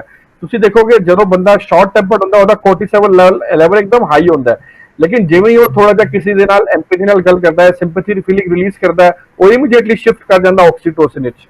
ਅਗਰ ਬੰਦਾ ਫਿਟਨੈਸ ਕਰ ਰਿਹਾ ਹੁੰਦਾ ਹੈ, ਮੈਡੀਟੇਸ਼ਨ ਕਰ ਰਿਹਾ ਹੁੰਦਾ ਹੈ, ਉਹ ਇਮੀਡੀਏਟਲੀ ਐਡਰੇਨਲਿਨ ਰਸ਼ ਕ੍ਰੀਏਟ ਵੀ ਕਰ ਲੈਂਦਾ ਹੈਗਾ। और अगर बंदा बहुत ज्यादा कुछ फोकस मेंटेन कर रहा होता है तो डोपामिन शिफ्ट हो जाता है। अगर ਅਸੀਂ ਜ਼ਿਆਦਾ ਤੋਂ ਜ਼ਿਆਦਾ ਆਕਸੀਟੋਸਿਨ, ਡੋਪਾਮੀਨ ਜਾਂ ਐਡਰੇਨਲਿਨ ਰਸ਼ ਨੂੰ ਕ੍ਰੀਏਟ ਕਰ ਸਕਨੇ ਆ ਮਾਈਂਡ ਦੇ ਵਿੱਚ, ਉਹਦੇ ਵਾਸਤੇ ਅਸੀਂ ਕੀ ਕਰ ਸਕਨੇ ਹੈਗੇ ਆ?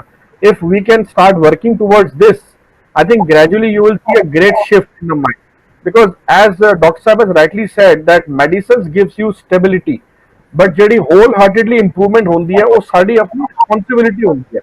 ਔਰ ਮੈਂ ਕਈ ਲੋਕਾਂ ਨੂੰ ਦੇਖਿਆ ਹੈਗਾ कि उस चीज ਨੂੰ ओवरकम ਕੀਤਾ है। I myself had been the victim of depression back in 2011, and I remember just by reading books without taking any pills, without referring to any psychiatrist. I am not encouraging that to do for everybody. If you can afford, if you want to go, if somebody is taking care of you, please refer to psychiatrist. It's important. ਉਹਨੂੰ ਅਸੀਂ ਇਮੇजिनेशन नहीं ले सकते।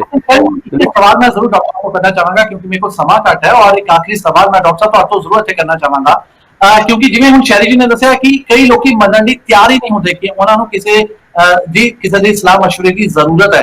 ਕਿਉਂਕਿ ਕਿਤੇ ਜਦੋਂ ਬੁਖਾਰ ਹੁੰਦਾ ਜਾਂ ਸਿਰ ਦਰਦ ਹੁੰਦਾ, ਸਾਨੂੰ ਪਤਾ ਹੁੰਦਾ ਕਿ ਸਾਡਾ ਸਰੀਰ ਉਸ ਤਰ੍ਹਾਂ ਰਿਐਕਟ ਕਰ ਰਿਹਾ ਸੀ, ਸਾਡੇ ਸਰੀਰ ਵਿੱਚ ਕਮਜ਼ੋਰੀ ਆ ਰਹੀ ਹੈ, ਤਾਂ ਸਾਨੂੰ ਡਾਕਟਰ ਕੋਲ ਜਾਂ ਹਸਪੀਟਲ ਜਾਣ ਦੀ ਜ਼ਰੂਰਤ ਹੈ। ਪਰ ਜਦੋਂ ਅਸੀਂ ਦਿਮਾਗ ਦੀ ਗੱਲ ਕਰਦੇ ਹਾਂ ਕਿ ਸਾਨੂੰ ਕਿਸੇ ਅਜਿਹੇ ਸਾਈਕੈਟ੍ਰਿਸਟ ਕੋਲ ਜਾਣ ਦੀ ਜ਼ਰੂਰਤ ਹੈ ਜਾਂ ਸਾਈਕੋਲੋਜਿਸਟ ਕੋਲ ਜਾਣ ਦੀ ਜ਼ਰੂਰਤ ਹੈ, ਤਾਂ ਲੋਕ ਕਹਿੰਦੇ ਨਹੀਂ ਮੈਂ ਪਾਗਲ ਥੋੜੀ ਹਾਂ ਜੋ ਸਾਈਕੈਟ੍ਰਿਸਟ ਕੋਲ ਜਾਵਾਂਗੇ ਜਾਂ ਸਾਈਕੋਲੋਜਿਸਟ ਕੋਲ ਜਾਵਾਂਗਾ। ਉਹ ਮੰਨਣ ਦੀ ਤਿਆਰ ਹੀ ਨਹੀਂ ਹੁੰਦੇ। ਉਹਨਾਂ ਲੋਕਾਂ ਨੂੰ ਕੀ ਸੁਨੇਹਾ ਦੇਣਾ ਚਾਹੋਗੇ ਜਾਂਦੇ ਆਉਂਦੇ 2 ਮਿੰਟ ਲਈ?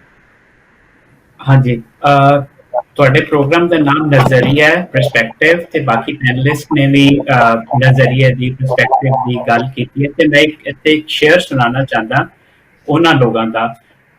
जिंदगी कुछ भी नहीं फिर भी जिए जाते हैं, तुझ पे वक्त एहसान किए जाते हैं। जिंदगी क्या है कोई चाह के कफन है फाकिर, वक्त के हाथों से हम जिसको किए जाते हैं।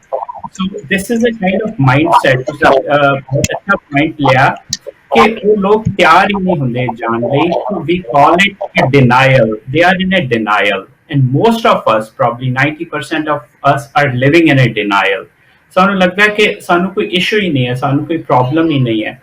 ਸੋ ਜਿਹੜਾ ਕੰਮ ਹੈਗਾ ਸਾਡਾ ਐਜ਼ ਅ ਸੋਸਾਇਟੀ, ਸਾਨੂੰ ਹੈਲਪ ਕਰਨੀ ਚਾਹੀਦੀ ਹੈ ਲੋਕਾਂ ਨੂੰ ਜਿਹੜੇ ਡਿਨਾਈਲ ਵਿੱਚ ਹਨ, so that they can come to that realization, they can recognize, they can come to that awareness that there is something that needs to be done.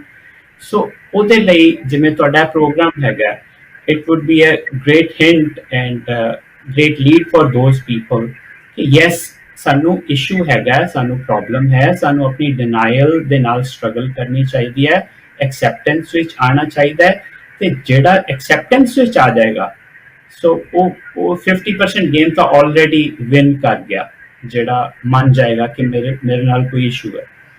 ਤੇ ਉਹ ਫਿਰ ਹੌਲੀ ਹੌਲੀ ਜਿਹੜਾ ਰਸਤੇ ਬਹੁਤ ਹਨ, ਪੈਥਸ ਬਹੁਤ ਹਨ, ਜਿਵੇਂ ਸ਼ੈਰੀ ਜੀ ਨੇ ਵੀ ਦੱਸਿਆ ਕਿ ਸੈਲਫ ਹੈਲਪ ਵੀ ਕਰ ਸਕਦੇ ਹਾਂ, ਇਸ਼ਨੀਤ ਜੀ ਨੇ ਵੀ ਟਿਪਸ ਦਿੱਤੇ ਹਨ, she has given great tips ਕਿ ਕਿਵੇਂ ਅਸੀਂ ਸੈਲਫ ਹੈਲਪ ਕਰ ਸਕਦੇ ਹਾਂ।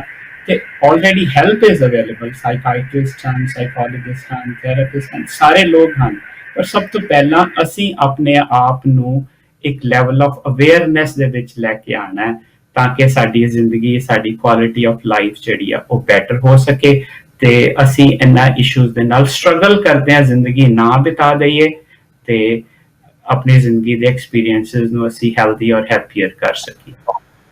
जी, तो बहुत बहुत शुक्रिया डॉक्टर दविंदर सिंह जी, बहुत बहुत शुक्रिया ਔਰ ਸ਼ੈਰੀ ਜੀ, ਔਰ ਬਹੁਤ ਬਹੁਤ ਸ਼ੁਕਰੀਆ ਇਸ਼ਨੀਤ ਕੌਰ ਜੀ ਸਾਨੂੰ ਆਪਣਾ ਕੀਮਤੀ ਸਮਾਂ ਦੇਣ ਦੇ ਲਈ, ਕਿਉਂਕਿ ਅੱਜ ਦੇ ਸਮੇਂ ਵਿੱਚ ਅਜਿਹੇ ਪ੍ਰੋਗਰਾਮਾਂ ਦੀ ਬੇहद ਜ਼ਰੂਰਤ ਹੈ, ਕਿਉਂਕਿ ਵੱਧ ਰਹੀਆਂ ਆਤਮਹੱਤਿਆਂ ਲਈ ਜ਼ਿੰਮੇਵਾਰ ਕੌਣ ਹੈ? ਜ਼ਿੰਮੇਵਾਰ ਉਹ ਲੋਕ ਨੇ ਜੋ ਕਿ ਵੇਖ ਹੀ ਨਹੀਂ ਪਾਉਂਦੇ ਕਿ ਆਸ-ਪਾਸ ਉਹਨਾਂ ਦੇ ਲੋਕ ਜਿਹੜੇ ਬਿਮਾਰ ਨੇ ਉਹਨਾਂ ਨੂੰ ਕਿਸ ਤਰ੍ਹਾਂ ਸਿਹਤ ਯਾਬ ਕਰਨਾ ਹੈ। ਸੋ ਜ਼ਿੰਮੇਵਾਰ ਕੌਣ? ਅਸੀਂ ਖੁਦ ਜ਼ਿੰਮੇਵਾਰ ਹਾਂ ਉਹਨਾਂ ਆਤਮਹੱਤਿਆਵਾਂ ਦੇ, ਪਰ ਅਸੀਂ ਆਪਣੇ ਸਿਰ ਤੇ ਉਹ ਬਲੇਮ ਨਹੀਂ ਲੈਣਾ ਚਾਹੁੰਦੇ, ਇਸ ਲਈ ਅਸੀਂ ਦੂਰ ਭੱਜਦੇ ਹਾਂ। ਸਾਨੂੰ ਭੱਜਣਾ ਨਹੀਂ ਚਾਹੀਦਾ, ਬਲਕਿ ਉਹਨਾਂ ਬਿਮਾਰ ਲੋਕਾਂ ਦੀ ਮਦਦ ਕਰਨੀ ਚਾਹੀਦੀ ਹੈ, ਉਹਨਾਂ ਬਿਮਾਰ ਪਰਿਵਾਰਾਂ ਦੀ ਮਦਦ ਕਰਨੀ ਚਾਹੀਦੀ ਹੈ, ਪਰ ਉਸ ਲਈ ਜ਼ਰੂਰਤ ਹੈ ਹਿੰਮਤ ਦੀ, ਹੌਸਲੇ ਦੀ। ਸੋ ਬਹੁਤ ਬਹੁਤ ਸ਼ੁਕਰੀਆ ਇੱਕ ਵਾਰ ਫਿਰ ਸਾਡੇ ਤਿੰਨਾਂ ਖਾਸ ਮਹਿਮਾਨਾਂ ਦਾ। ਤੁਸੀਂ ਵੇਖ ਰਹੇ ਹੋ ਖਾਸ ਪ੍ਰੋਗਰਾਮ ਨਜ਼ਰੀਆ, ਬਣੇ ਰਹੋ ਚੜ੍ਹਦੀ ਕਲਾ ਟਾਈਮ ਟੀਵੀ ਦੇ ਨਾਲ। ਧੰਨਵਾਦ।